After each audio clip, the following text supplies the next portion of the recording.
எல்லாருக்கும் வணக்கம். நான் எத்தனையோ மேடைகள் ஏறியிருக்கேன். இன்றைக்கு இது ஒரு வித்தியாசமான மேடை. அரசியல்ல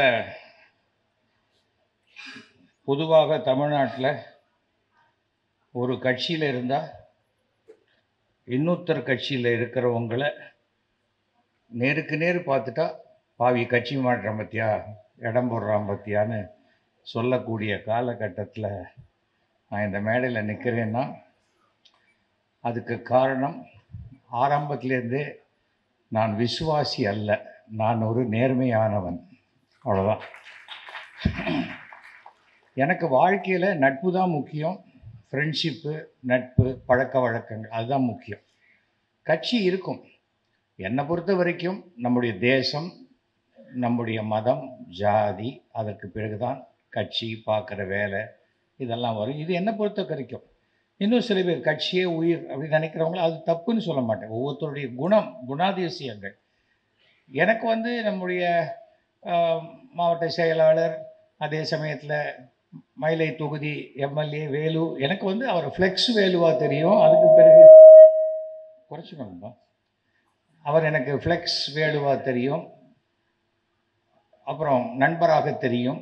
நான் எம்எல்ஏ ஆகும்போது எனக்கு எதிராக வேலை செய்தவராக தெரியும். ஏன்னா அவர் வேறு கட்சி இல்லையா, அதுக்கு நம்ம வருத்தப்படக்கூடாது. நீ எனக்கு எதிராக வேலை செஞ்ச இல்லை, அந்த மாதிரியான விரோத மனப்பான்மையோ இதை வச்சுக்கிட்டு இருந்தால் நம்ம வாழ்க்கையில் யாரோடையுமே பழக முடியாது.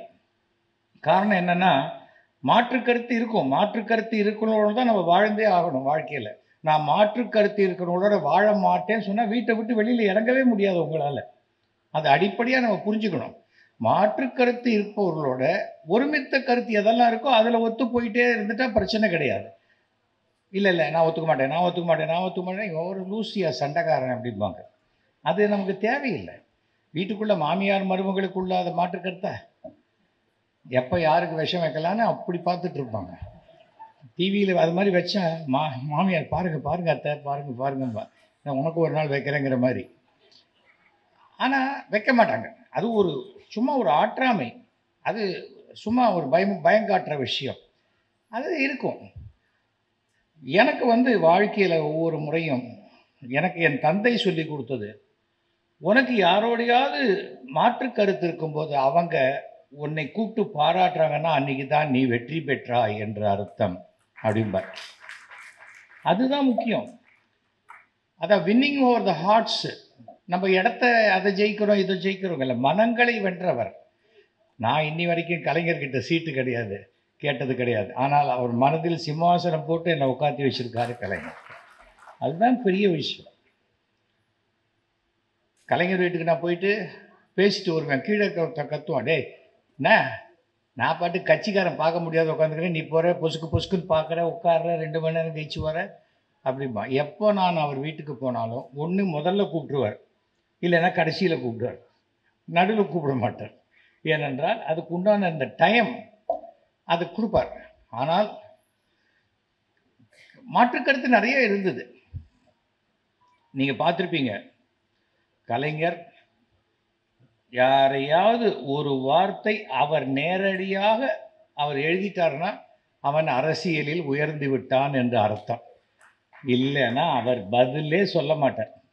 யார் வேணால் பேசிக்கங்கன்னு விடுவாரே தவிர பேச மாட்டார். இப்போ மேடையில் திண்டுக்கல் லியோனியும் நானும் ரொம்ப நாளாக போராட்டக்காரர்கள். என் கேசட்டுக்கு தான் அவர் கேசட்டுக்கு தாங்கிறது தான் எங்களுக்கு சண்டையே. எப்போவுமே சண்டை கிடையாது, எங்கள் பேரை வச்சு நாங்கள் திண்டிவனத்தில் எவன் தூக்க காலத்தில் இருந்தால் கூட ராத்திரி 1 மணிக்கு சிரிச்சுக்கிட்டே ஒன்று கடிச்சிட்டு இருப்போம் ஓரமாக போய். ஏன்னா அவர் போட்டிருப்பார், பழைய கணவனா புது கணவனா, பழைய வீடா புது வீடா அப்படிங்கிற மாதிரி அவர் தலைப்பு பட்டிமன்றம். நம்மளது ட்ராமா எல்லாம் ஆக மொத்தம் எல்லாமே 1 ஹவர். ஸோ அதுலேருந்து எனக்கு என்ன பெருமை என்றால், திண்டுக்கல் லியோனியை முதல்ல அமெரிக்காவுக்கு அழைத்து சென்றவன் நான். அது நான் தான் என்ன சும்மா கூப்பிட்டு போனேன், டிக்கெட்லாம் வேற ஒருத்தர் தான் போட்டாங்க.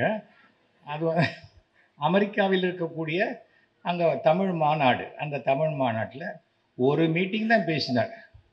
அதுக்கு பிறகு அத்தனை மீட்டிங் ஃபிக்ஸ் ஆகிடுச்சு அவருக்கு. ஏனென்றால் அந்த இன்டர்நெட்டு அந்த இன்டர்நெட் ஸோ நீ ஃபிக்ஸ் பண்ணியா நீ ஃபிக்ஸ் பண்ணீங்க, கடைசியில் இவர் சுற்றி கித்தி பார்க்கணுங்கிற கேப்பெல்லாம் பேசும்போதே அப்படியே பார்க்கும்படி ஆயிடுச்சு.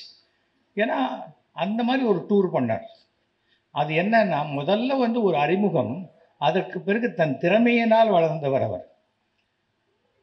அதுக்காக வந்து இல்லை அவர் பேசுறது எனக்கு பிடிக்காது, அந்த கருத்தை நான் கருத்தை ஏற்றுக்கலன்னா விட்டுரு, ஃப்ரெண்டாக இருந்துட்டு போ, அவ்வளோதான். நான் இன்றைக்கும் நான் ஃபுல் வெஜிடேரியனோட என்னால் முனியாண்டி விலாஸில் உட்காந்து வெஜிடேரியன் சாப்பிட முடியும். எனக்கு அதில் எனக்கு எந்த விதமான இதுவும் கிடையாது. நான் என் தட்டில் இருக்கிறத சாப்பிட போகிறேன், அவங்க தட்டில் இருக்கிறத சாப்பிட போகிறேன். அதில் என்ன இருக்குது? இந்த மனோபாவம் இருந்தால் தான் தமிழ்நாட்டில் இப்போ கொஞ்சம் கொஞ்சமாக அரசியல்லையும் அது மாறிக்கிட்டு வருது. ரகசியமாக சந்திக்கிறதெல்லாம் தாண்டி ஒரு ஃப்ரெண்ட்ஷிப்பாக இருக்கிறதுல தப்பு இல்லை. ஏன்னா எனக்கு என் கொள்கை, உனக்கு உன் கொள்கை அப்படின்னு. எனக்கு கலைஞரை 1980 தெரியும். இங்கே நிறைய பேர் அதுக்கு முன்னாடி அப்புறம் தான் பார்த்துருப்பீங்கன்னு நினைக்கிறேன்.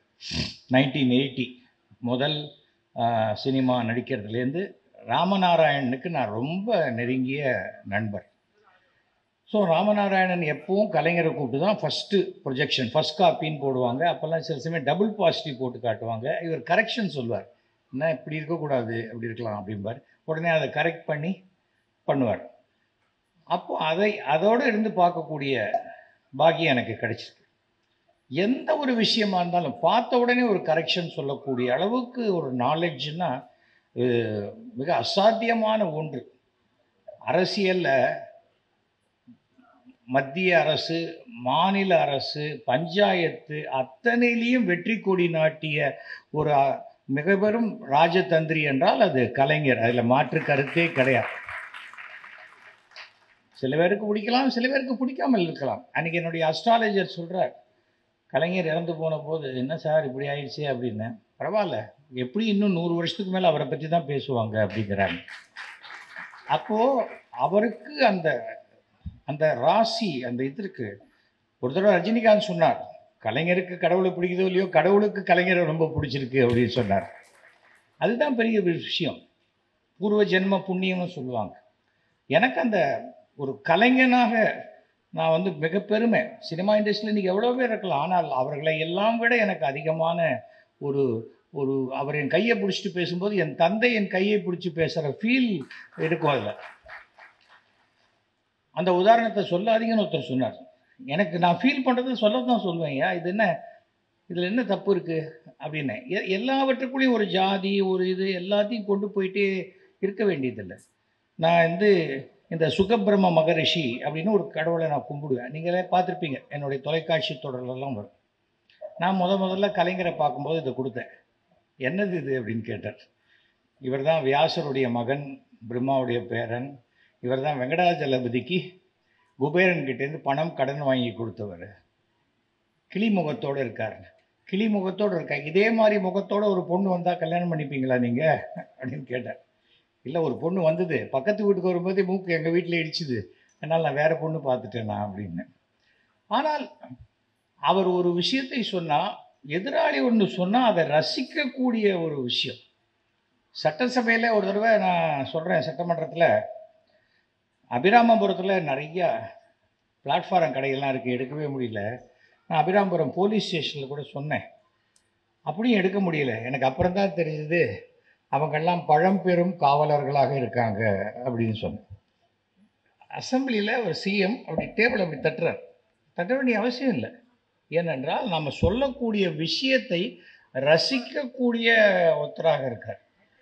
ஒருத்தர் அப்புறம் அன்றைக்கி அசம்பிளிலேருந்து வரும்போது நான் வணக்கம் சொல்லுவேன். ஆனால் நான் இருக்கக்கூடிய இடத்துல இந்த வணக்கம் சொல்கிற வழக்கம்லாம் வச்சுக்கக்கூடாதுங்கிற மாதிரி சொல்லுவாங்க. அதெல்லாம் நான் பண்ண முடியாது. அது வயதில் பெரியவர், முதலமைச்சருக்கு கொடுக்க வேண்டிய மரியாதை நான் கொடுத்துருவேன். கொள்கை வேறு அப்படின்னு அதெல்லாம் நிறையா டிஃப்ரென்ஸ் ஆஃப் ஒப்பீனியனாக வந்தது. நான் ஒரு இடத்துக்கு போகிறேங்கிறதுனால நான் என் கலரை மாற்றிட்டு போக முடியாது. அதை அவரும் கவனிக்கிறார். அதை அப்புறம் என்னுடைய 3000வது நாடக விழாவுக்கு வந்தார். 3000வது நாடக விழாவுக்கு அதை பேசுகிறார். 3500வது நாடக விழாவுக்கு கலைஞர் மூப்பனார் 1996 வந்தார். பேசுகிறாருன்னா, இவர் ஒரு நாடகம் போட்டிருக்காரு சேகர், அது வந்து தத்துப்பிள்ளைன்னு பேர். ஆனால் அது வந்து ஒரு சமுதாய விஷயங்கள்லாம் வச்ச ஒரு தத்துவ பிள்ளையாக நான் பார்க்குறேன். இது வந்து எனக்கு ரொம்ப பிடிச்சிருக்கு. இந்த நாடகம்ல எல்லா நாடகத்துலேயும் அவர் பல செய்திகளை சேகரித்து சேகரித்து சொல்கிறனால தான் அவரை சேகர்னு கூப்பிட்றாங்கன்னு நினைக்கிறேன். அதாவது ஒரு விஷயங்களை பார்க்கும்போது நான் அப்போ அந்த சாவணி ரிலீஸ் பண்ணுறேன் இந்த புக்கு ரிலீஸ் பண்ணி ஒரு 15 நிமிஷம் கழிச்சு கலைஞர் பேசுகிறார். அதுக்கு முன்னாடி அவர் சொல்லும்போது சொல்கிறாரு, இந்த குழுவோட பேரை பார்த்தா கூட நாடக பிரியான்னு வச்சுருக்காங்க. இப்போல்லாம் நாடகத்தை ஃப்ரீயாக கொடுத்தா தான் வருவாங்கங்கிறதுக்காக இப்படி வச்சுருக்காங்க போல இருக்குது. இல்லை ஃப்ரீயாக கொடுக்குற நிலைமை ஆயிடுச்சாங்கிற ஆதங்கத்தில் வச்சாரா தெரியல அப்படின்னு. அதாவது ஒரு வார்த்தையை எப்படி தமிழ் என்றால் அதுக்கு கலைஞர்னு இன்னொரு பெயர் தான், இல்லை மாற்று கருத்து கிடையாது. ஒரு தடவை நானே என் ஃப்ரெண்ட்ஸ் எல்லாம் போயிருந்தோம். அவரை பார்க்கும்போது, நேற்றுக்கு ஏதோ நூல் வெளியிட்டீங்களாமே அப்படின்னு என்னை கேட்டார். நான் தான் டெய்லி நூல் வெளியிட்டுருக்கேன் அப்படின்னு. அதுதான் எனக்கு தெரிஞ்ச விஷயமாச்சே, நீங்கள் தான் ஊர் அறிஞ்சவராச்சே அப்படின்னார் அவர். அப்போ தான் எந்த ஊர் நீங்கள் அப்படின்னார். தஞ்சாவூர். அதான் காவேரி, இப்படி தான் பேசுவோம் அப்படின்னார்.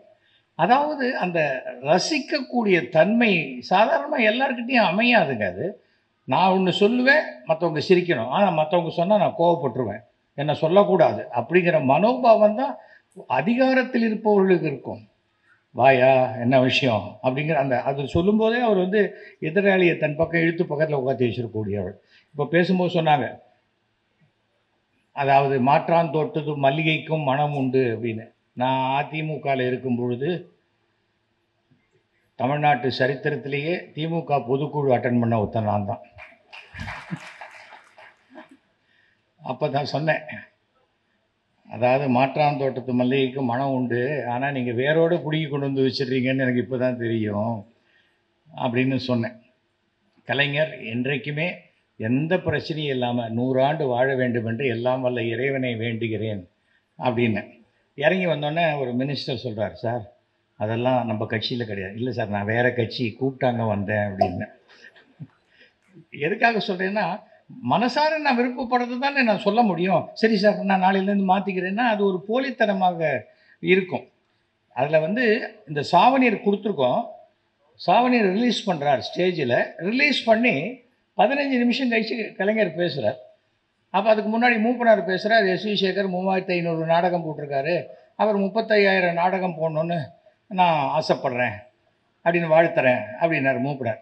கலைஞர் வந்தோடனே மூப்பனார் வந்து எஸ்.வி. சேகர் வந்து 35,000 நாடகம் போடணுன்றாரு, அதை நான் ஏற்றுக்க மாட்டேன். அவர் 3,50,000 ட்ராமா போடணும், அதை விட நான் அதிகமாக வாழ்த்துறேன் அப்படிங்கிறார். அப்போ சொல்லும்போது சொல்கிறார், எஸ்.வி. சேகர் கேள்வி பதில் போட்டிருக்காங்க, அதில் எனக்கு ரொம்ப பிடிச்ச 2 கேள்வி பதில். மாடர்ன் ஆர்ட் பற்றி என்ன நினைக்கிறீங்கன்னு ஒரு கேள்வி, அதுக்கு தம்பி சேகருடைய பதில், மூளை இல்லாதவங்க கூட மாடர்ன் ஆர்ட் வரைஞ்சிடலாம், ஆனால் அதை ஒரு புத்திசாலியால் தான் விற்க முடியும். இது எனக்கு ரொம்ப பிடிச்ச பதில் அப்படின்னார். அதுக்கு அடுத்தது சொல்கிறார், உலகிலேயே நீங்கள் நேசிக்கும் 3வது பெண் யார்? 1 அம்மா, 2 மனைவி. அதுக்கு தம்பி சேகரின் பதில், ஒரு அம்மா 2 மனைவி, இதை கூட்டினாலே 3 வருகிறது. இது இல்லை. அதுக்கப்புறம் கலைஞர் சொன்ன வார்த்தை தான், இது எனக்கு மிகவும் மகிழ்வை தந்த பதில் அப்படின்னார். இசை ஒரு பப்ளிக்கில் ஒரு விஷயத்தை நம்ம வந்து ஒரு எவ்வளோ அசால்ட் அப்படி போகிற போக்கில் சொல்லிட்டு போகிறாங்கிறது சாதாரணமான ஒரு விஷயமே இல்லை. அதுக்கு கூச்சப்பட்டுக்கிட்டு இது பண்ணி இப்படி பேசி அப்படி பேசலாமா இப்படி பேசலாம் அதெல்லாமே இல்லை. நான் இளங்கோவடிகள் எழுதின சிலப்பதிகாரத்தையே நான் திருத்தினவன். நான் இதை கர்வத்தோடு சொல்லலை. ஏன் திருத்தினேங்கிறது வந்து வலம்புரி ஜானுக்கு தெரியும். சிலப்பதிகாரத்தில் சிலம்ப திருடினவன் பொற்கொல்லன் அப்படின்னு சொன்னால் என்ன ஆகும்? அதுக்கு பிறகு எல்லா பொற்கொல்லனுமே இந்த மாதிரி தான் திருடன்னு வரும். அது இருக்கக்கூடாதுங்கிறதுக்காக நான் என்ன பண்ணினேன், அதை வந்து எடுத்து கொண்டு வந்ததை பொற்கொல்லங்கிட்டேருந்து மாற்றி அவங்ககிட்டேருந்து வாங்கினதை அதை திருடி இந்த மாதிரி கொண்டு வந்து ஒரு அரண்மனை அதிகாரின்னு நான் மாற்றினேன். ஏனென்றால் எந்த ஒரு இனத்திலையும் ஒரு தனி நபர் செய்யக்கூடிய ஒரு விஷயத்தை அந்த இனத்தின் மேல் உண்டான பழியாக மாற்றக்கூடாது என்பதற்காக. அதுதான் எனக்கு ரொம்ப இந்த மாதிரி பல விஷயங்கள் அவர்கிட்ட எனக்கு பிடிச்ச விஷயம் எல்லாமே. அது ஒன்று ஒன்றா சொல்லிட்டு போனால் நிறையா இருக்குது. ஏன்னா வந்து இங்கே இதில் ஹைலைட் ஸ்பீக்கர் வந்து நம்முடைய திண்டுக்கல் லியோனி. ஏன்னா என்ன இருந்தாலும் ஒவ்வொரு தடையும் ஒரு ஃபஸ்ட்டு டைம் நான் அவரை பார்த்தது 1984 உலகத்தமிழ் மாநாடு மலேசியாவில் நடக்குது. அப்போ போனேன். அப்போ தத்தோ சாமிவேலுன்னு அமைச்சர் கலைஞர் மேலே அப்படியே அவரே வந்து தான் இன்னொரு கலைஞராக விட வேண்டும் என்ற ஒரு எண்ணத்திலேயே இருக்கக்கூடிய ஒரு மலேசிய தமிழ் மந்திரி அவர். அங்கே தான் ஒரு 3 days கலைஞரோடு நெருங்கி பழகக்கூடிய விஷயம் கிடைச்சிது. நான், ஜெமினி கணேசன், சாருஹாசன், அவர் நிறைய பேர் பயந்துட்டு போகல. ஏன் போகலன்னு தெரியாது, அது வேறு ட்ராக். அங்கே போனோம். அந்த டயத்தில் கேஷுவலாக ஒருத்தர் ஏதாவது ஒன்று சொன்னால் அதுக்கு வர பதில் இருக்குது பாருங்கள், அசாத்தியம். அந்த டைமிங்லாம் அது அது ஒரு கடவுளுடைய அருள். அது சாதாரணமான ஒரு விஷயமே கிடையாது. ஒருத்தர் பிஹெச்டி படிச்சிருக்காங்க, எம்எஸ்சி படிச்சிருக்காங்க, அது படிச்சிருக்காங்க, இது படிச்சிருக்காங்க. அவர் என்ன படித்தாலும் தெரியாது. உலகத்தை படித்திருக்கிறார், அப்படியே இலக்கியத்தை படித்திருக்கிறார். எல்லாத்தையும் தாண்டி தனக்கு எதிரே உள்ள அனைத்து மனிதர்களையும் படித்திருக்கிறார். அந்த படிப்பு தான் அவருக்கு வந்து எல்லாத்துக்கும் அந்த ரெஃபரன்ஸ். அது ரொம்ப ரொம்ப ஆச்சரியமான ஒரு ஒரு விஷயம். 1989 நான் சுயேட்சையாக நிற்கிறேன் மயிலாப்பூரில். அப்போது என்னுடைய நண்பர் ராமநாராயணன் இதில் காரைக்குடியில் திமுகவில் நிற்கிறார். அப்புறம் ராமநாதபுரத்தில் வந்து ராஜேந்திரன், அவரும் டிஎம்கே நிற்கிறார். நான் இங்கே வந்து மாங்கோலையில் ஓட்டு கேட்டுட்டு எல்லாத்துலேயும் பேசிவிட்டு மயிலாப்பூரில் 2 நாள் நடுவில் போயிட்டு அங்கே போய் பேசிட்டு வந்தேன். அதுக்குள்ளே குமுதத்தில் போட்டாங்க எஸ்வி சேகர் வந்து ஸ்லீப்பர் செல்லுன்னு. ஸ்லீப்பர் செல்கிற வார்த்தை எத்தனை வருஷம் முன்னாடி நம்மளால் வந்திருக்கு பாருங்கள். வந்து அப்போ மாங்கொல்லையில் தான் கடைசி இன்னையோட பிரச்சாரம் முடியுது. நாளைக்கு 5 மணினா இன்றைக்கி தான் மீட்டிங் போட முடியும். அன்றைக்கி நான் மாங்கொல்லையில் மீட்டிங் ஃபிக்ஸ் பண்ணியிருக்கேன். அப்போ சில பேர் வந்து கேட்டாங்க, சார் வந்து நாளைக்கு டிஎம்கேக்காக ராதிகா பேசுகிறாங்க, அதனால் உங்களை விட்டு கொடுக்க சொல்கிறாங்க. யார் விட்டு கொடுக்க சொன்னது? இல்லை நாங்கள் தான் கேட்குறோம். இல்லை, நான் சுயேட்சையாக நிற்கிறேன், நான் பேசிட்டு வந்துட்டேன், நான் விட்டு கொடுக்க மாட்டேன். அதை கலைஞர்கிட்ட போய் சொல்கிறாங்க. சொன்னால் எப்படியா அவரை போய் விட்டு கொடுன்னு கேட்குறேன். அந்த சுயேட்சையாக நிற்கிறேன்றாரு, எந்த இதுலேயும் நிற்காமல் ஒரு தைரியமாக நிற்கிறாரு. அவர்கிட்ட போய் நீ எதுக்காக கேட்குறீங்க, நீங்கள் கேட்டது தப்புன்னு சொன்னவர் அவர். அதுக்கப்புறம் என்னை பார்த்து ராமநாராயணன் ஜெயிச்ச போது அவர் அந்த அக்கேஷனில் பார்க்கும்போது, காரைக்குடியில் ரொம்ப சிறப்பாக பேசுனீங்க, ஆனால் நீங்கள் பேசின 3/4 மணி நேரத்தில் ஒரு இடத்துல கூட திமுக உதயசூரியன் சொல்லாதையே பேசிட்டு போயிட்டீங்க பார்த்தீங்களா அப்படின்னாரு. இல்லை சார், நான் வந்து ராமநாராயணன் அப்படிங்கிறது அங்கே தெரிஞ்ச பேர். அதை தாண்டி நான் கட்சி சின்னம் மாற்றி மாற்றி சொல்லிகிட்டு இருந்தேன். நான் நிஜமாகவே நான் பானை சின்னத்தில் நிற்கிறேன். அங்கே நான் இங்கே வந்து இப்படிலாம் பேசிகிட்டு இருக்கேன்னா என் மேலே ஒரு அவநம்பிக்கையை கொடுத்துருவேன். நான் ஒரு நட்புக்காக வந்தேன். அந்த திமுகவில் ராஜேந்திரன், ராமநாதபுரம் ராஜேந்திரன், அந்த குடும்பமே கட்சிக்காக உழைத்து உழைத்து அதை இறந்து போனவர்கள். அந்த குடும்பத்தில் ஒரு பைசா சம்பாதிக்கலை. அந்த மாதிரி ஒரு நல்ல ஃபேமிலி, சரியான நபர்கள். ஒவ்வொரு முறையும் அதுக்கு பிறகு அந்த ராஜேந்திரன் இறந்து போன பிறகு அவருடைய மனைவி பவானி ராஜேந்திரனுக்கு சீட் கொடுத்தாங்க. ஸோ எதுக்காக இதை சொல்கிறேன்னா, கட்சியில் இருக்கிறவங்க என்னை கவனிக்கலையெல்லாம் வேண்டாம். சரியானபடி உழைத்து கொண்டே இருந்தால் நீங்கள் கவனிக்கப்படுவீர்கள். கவனிக்கப்படும் போது உங்களுக்கு உண்டான இடம் கண்டிப்பாக வந்து சேரும். அதை நம்ம புரிஞ்சுக்கணும். அது அந்த ஒரே ஒரு விஷயந்தான். அதற்கு பிறகு நான் சுகர் படம் கொடுத்தேன். சுகர் படம் கொடுக்கும்போது சொன்னேன், இந்த சுகர் படம் கொடுத்ததுக்கு நீங்கள் காலையில் வந்து அந்த டெஃப் அண்ட் டெம் ஸ்கூலில் வந்து ஒரு பிளாக் அண்ட் ஒயிட் டிவி கொடுத்தீங்க இல்லையா, அதுதான் சிறந்ததுன்னார். கண்டிப்பாக சார், கண்டிப்பாக அது சிறந்தது தான். ஆனால் இது நீங்கள் நல்லா இருக்கணுங்கிறதுக்காக கொடுக்குறேன். உடனே எனக்கு இந்த நம்பிக்கைலாம் கிடையாது, நான் வாங்கிக்க மாட்டேன் சொல்லவே இல்லை. வாங்கி வைத்து கொண்டார். ஏனென்றால் நேராக பார்க்கும்போது எந்த எதிராளி மனசும் புண்படக்கூடாது என்பதில் 100%. எனக்கு அதெல்லாம் தான் பிடிச்சிது கொஞ்சம் கொஞ்சமாக. ஏன்னா அவர் ஏன் எனக்கு வேணாம்ப்பா, எனக்கு நம்பிக்கை இல்லைன்னு சொல்லிட்டா நம்ம என்ன பண்ண முடியும்? யாராவது இருக்கட்டுமே, ஒரு புக்கு கொடுக்குறேன், எனக்கு எதுக்குப்பா புக்கெல்லாம், எனக்கு வேணாம்ப்பா அப்படின்னா என்ன பண்ணுவீங்க? அங்கேயே போட்டு வருவோமா? பண்ண முடியாதுல்ல. அதே போல் இது ஒன்று ஒரு பெரிய ஒரு விஷயம். 3500வது நாடக விழாக்க நான் எப்படி தெரியுமா டேட்டு வாங்கினேன்?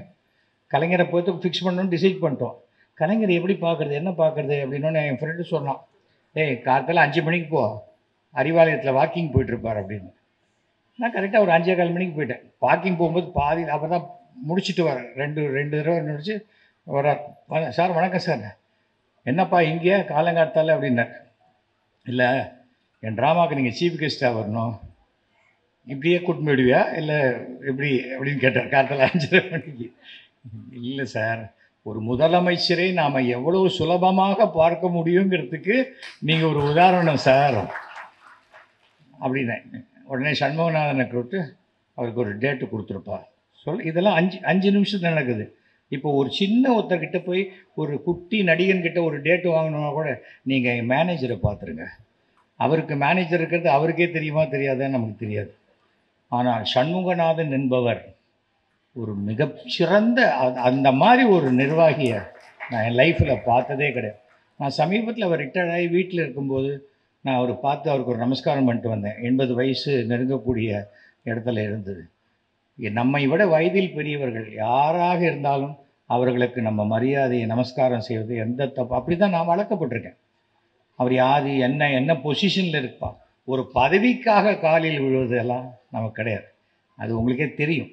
அந்த மாதிரி இருக்கும்போது கொடுத்தார், டேட் கொடுத்துட்டு திருப்பி ஒரு 1 ஹவரில் திரும்பி சண்முகநாதன் இல்லை சிஎம் வந்து இதுக்கு போகிறார், தலைவர் டெல்லிக்கு போக வேண்டிய வேலை இருக்குது, அதனால் இன்னொரு டேட்டு உங்களுக்கு ஓகேயா சார், நீங்கள் என்ன டேட்டு கொடுத்தாலும் அவர் கொடுக்குற டேட் தான் ஃபங்க்ஷன் அப்படின்னு. உடனே ஒரு 2 ஆல்டர்னேட் டேட் கொடுத்து இந்த 2 டேட்டில் ஒரு டேட்டை வச்சுக்காங்கிறார். ஏனென்றால் அடிப்படையாக நாடகத்திலேருந்து வந்ததுனால இன்னொரு நாடகக்காரனுடைய கஷ்டம் தெரியும். என்ன பார்க்கும்போது சொல்லுவார், நீ நாடகக்காரன் தானே நீங்கள் அப்படிம்பார். அது ஒரு பெருமையாக சொல்லுவார். இன்றைக்கி 100 ஆண்டு விழா ஆயிடுச்சு. சேலத்தில் வந்து இவர் என் மனைவியினுடைய தாத்தா, மிக பிரபலமான இசையமைப்பாளர் ஜி ராமநாதன், இவங்க எல்லாருமே ஒன்றாக ஒரே இடத்துல இருந்து பண்ணவங்க. இப்போ வந்து நான் இந்த விஷயத்தில் சொல்கிறேன். அதே போல் அந்த சுந்தரம், அந்த மாடர்ன் தியேட்டர்ஸ், அவர்கள் 3 பேருக்குமே அந்த இடத்துல ஒரு மார்பளவு சிலை வைத்தால் இந்த 100ஆண்டு விழாவை கொண்டாடுவது சிறப்பாக இருக்குங்கிறது என்னுடைய ஒரு சின்ன கருத்து. இது காரணம் என்னென்னா, மாடர்ன் தியேட்டர்ஸுங்கிற இடத்துலேருந்து தான் கலைஞர் இங்கே வந்தார். அதை வந்து நம்ம ஞாபகப்படுத்தக்கூடிய ஒரு விஷயமாக இது இருக்கும். அடுத்தது கொஞ்சம் கொஞ்சமாக அப்படி பேசி வந்தது. நான் வந்து 1990லேருந்து பாஜகவினுடைய அனுதாபி. ஸோ தேர்தலில் கூட்டணிக்கு பேசுவேன், அதனால் பாஜக திமுக கூட்டணிக்கு பேசியிருக்கேன், எல்லாமே பேசியிருக்கேன். அது மாதிரி ரெகுலராக பேசுவேன், வருவேன். ஒரு மனிதாபிமானத்துக்கு ஒரு மிகப்பெரிய எடுத்துக்காட்டு கலைஞர். பாரி வெங்கட்னு எங்கள் ட்ராமா ட்ரூப்பில் ஒரு பையன் ஆக்ட் பண்ணிகிட்டு இருந்தான். ஒரு நாளைக்கு அவனுக்கு ஒரு சினிமா சான்ஸ் கிடச்சி ஷூட்டிங்க்கு திருநெல்வேலி போயிட்டான். திருநெல்வேலியிலேருந்து வரவே இல்லை. வீட்டில் தேடுறாங்க, எனக்கு ஃபோன் பண்ணுறாங்க, வரவே இல்லை, அவர் எங்கே போனான்னு தெரியலைங்கிறாங்க. எங்கேயுமே அவன் அங்கே கிளம்பிட்டானே, நாங்கள் பஸ் ஏற்றி விட்டோமேங்கிறாங்க. அப்புறம் நான் என்னுடைய அஸ்ட்ராலஜர் நெல்லை வசந்தன்னு அவரை கேட்குறேன். கேட்டால் அவர் இருக்காரா தெரியலையே, எங்கேயோ உள்ளே புதஞ்சிருக்கிற மாதிரி தெரியுதுங்கிறார் அவர். உடனே மெட்ராஸ்லேருந்து இந்த ரூட்டில் பார்த்து ஏதாவது ஆக்சிடெண்ட் ஆச்சான்னு எல்லா போலீஸ் ஸ்டேஷன்லையும் விசாரித்தா மங்களமேடுன்னு ஒரு ஊரில் ஒரு ஆக்சிடெண்ட்டில் அந்த பாரி வெங்கட் இறந்து போயிருக்கான். அவனுடைய பேர் வெங்கட்ராமன். பாரி வெங்கட்டுங்கிறது தான் எல்லாருக்கும் தெரிஞ்ச பேர். வெங்கட்ராமன் அவன் வீட்டில் இருக்கிற இடத்துக்கு போய் கேட்டிருக்காங்க, தெரியல. ஏன்னா வீடு மாற்றிருக்கான் கரெக்டாக 1 வாரம் முன்னாடி. அப்போது என்ன ஆச்சுன்னு தெரியாமல், யாரும் தெரியாமல், அடையாளம் தெரியாத பிணமாக அந்த மங்களமேட்லேயே அதை புதைச்சிட்டாங்க. நான் அன்றைக்கி வந்து என்னுடைய மாமா பையன் கல்யாணத்தில் தஞ்சாவூரில் இருக்கேன். காலத்தால் 8 மணியோ என்னமோ ஃபோன் பண்ணுறேன், எனக்கு பண்ணுறாங்க, இது மாதிரி அங்கே தான் அவன் பாடி இருக்குதுன்னு சொல்கிறாங்க. அதுக்கப்புறம் தான் அவன் சூட்கேஸ் ஓப்பன் பண்ணி பார்த்தா அந்த பாரி வெங்கட் என்னோட எடுத்துட்ட ஃபோட்டோ அதில் இருக்குது. அதுதான் இருந்தது. கூட 2000 ரூபா வச்சுருந்தான், அது இல்லை. எதுக்காக சொல்கிறேன்னா, அந்த ஃபோட்டோவை வச்சு சொன்ன உடனே எனக்கு உடனே நேராக கலைஞர் வீட்டுக்கு தான் பண்ணேன். சண்முகநாதன் சார் தான் எடுத்தார். சார் இது மாதிரி அப்படின்னு. ஐயோ, பாடியை புதைச்சிட்டாங்களா? ஆமாம் சார், அவன் மெட்ராஸில், அவன் மெட்ராஸ் வீடு, அவன் குடும்பம்லாம் அங்கே இருக்குது. எங்கேயோ ஒரு இடத்துல எப்படி சார் ஒரு அனாதை பணமாக இருக்க முடியும்? நீங்கள் கொஞ்சம் சிஎம் கிட்ட சொல்லுங்கள். அவ்வளோதான். ஒரு 1 ஹவருக்குள்ளே சிஎம் கிட்டேருந்து இன்ஸ்ட்ரக்ஷன் போய் அந்த பாடியை வெளியில் எடுத்து அவங்க குடும்பத்துக்கிட்ட ஹேண்ட் ஓவர் பண்ணணும்னு சொன்னார். இது ஒரு பெரிய ஹிஸ்ட்ரி. ஏன்னா போலீஸில் இது மாதிரி ஆகி புதைக்கப்பட்டுட்டா அதுக்கு திருப்பி எடுக்க மாட்டாங்க. அது அன்லஸ் அதர்வைஸ் அது பெரிய கொலை கேஸ் அந்த மாதிரி இருந்தாலே ஒழிய அதை எடுத்து அதுக்குள்ளே ஏவிஎம்லேருந்து ஆம்புலன்ஸ் கொடுத்து பண்ணி என்னென்னா ஒரு சாதாரணமான ஒரு விஷயம் இல்லை. இதெல்லாம் வந்து நம்ம எதுக்கு பண்ணணும் அப்படிங்கிறது கிடையாது. அவர் பார்வைக்கு அது போச்சு.